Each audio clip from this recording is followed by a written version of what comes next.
Dinala sa Quezon City Male Dormitory Jail si dating Senator Ramon Bong Revilla Jr.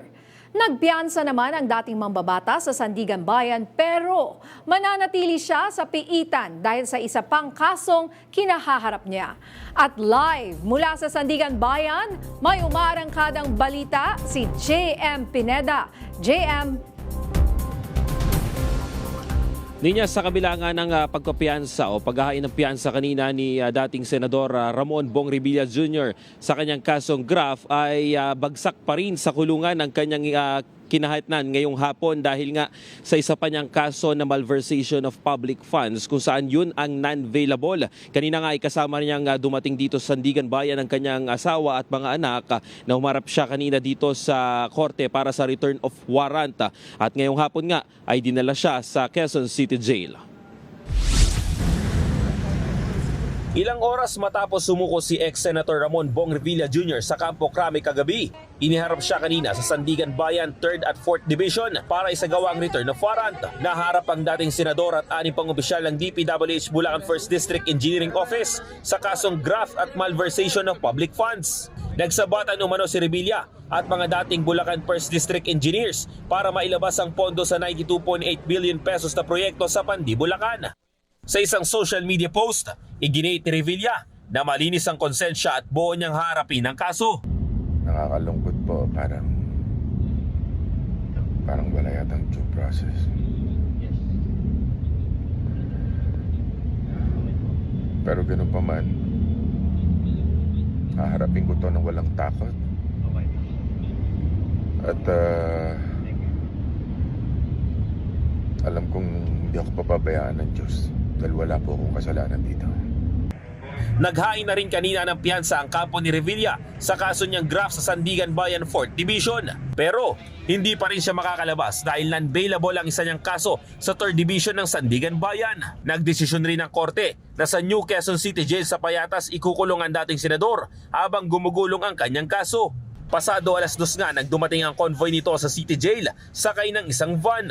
Bagaman humiling rin si Revilla na sa PNP Custodial Facility na lang manatili, tinanggihan naman agad ito ni DILG Secretary John Vic Remulla. But safe to say, dito po sa Camp Crame ay isasara na namin yung custodial unit dahil doon nilalagay ang bagong headquarters ng itong building na to. Gagawa ng bagong headquarters So yun ang napili site. So it's about to be condemned. Pagtitiyak pa ng kalihim, walang VIP treatment kay Revilla. Special treatment? Oo. Ay, well, number one, ang Sandigan na magdidesisyon kung saan siya ilalagay. So, dati kasi dito, nakita niyo naman, may special treatment. So, yung available facilities ay sinabit na namin sa Sandigan. So, I assure you, walang magiging special treatment doon. Mismong si Secretary Remulla rin umano ang nagpayo sa dating senador na sumuko ng maayos sa pulisya. Samantala, ngayong araw rin humarap sa korte ang iba pang akusado na kasama ni Revilla, kabilang dyan ang mga dating DPWH engineers na sina Bryce Hernandez at JP Mendoza.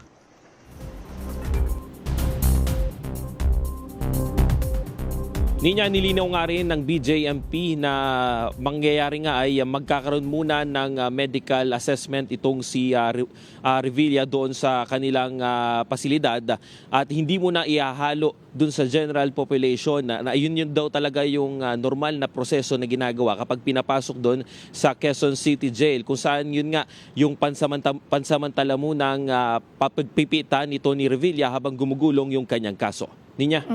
JM, so kanina nakita natin yung parang kulungan, nakita ko double-decker. Diyan ba siya ilalagay? At sino magiging kasama niya sa loob? Ilan sila sa loob? At ano naman ang facilities nito?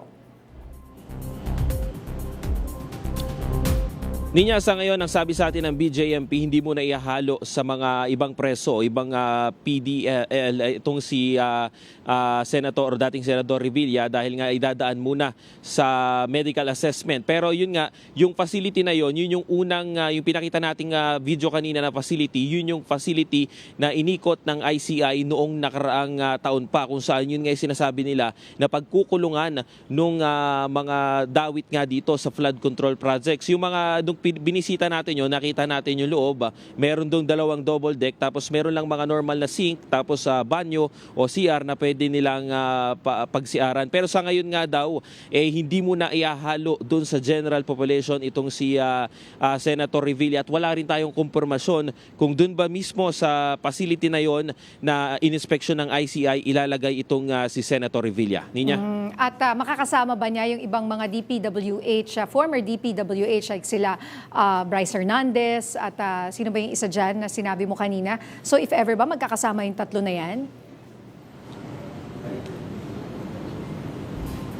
Ninya, sa ngayon wala pa tayong kumpirmasyon kung ipagsasamahin sila Revilla, pati na rin sila Engineer Hernandez, pati na rin JP Mendoza, pati yung ibang mga akusado. Dahil sa ngayon nga ay nagkakaroon pa ng return of warrant itong mga ibang mga dawit dito, at hindi pa rin kinukumpirma ng BJMP. Kanina kasi niya tinatry nating tanungin doon sa mga tauhan ng BJMP kung ano nga ba yung magiging sistema, pero tumatanggi rin silang magsalita dahil yung spokesperson nga rin si Bustamante nga lang yung pwedeng magsalita, at kanina kinumpirma lang niya na hindi mo na ihalo ito si Senator Revilla, at hindi pa natin alam kung kailan pa yung kung isasama ba si JP Mendoza pati na rin si Bryce Hernandez dito sa kulungan kung saan makukulong rin si dating Senador Revilla. Ninya?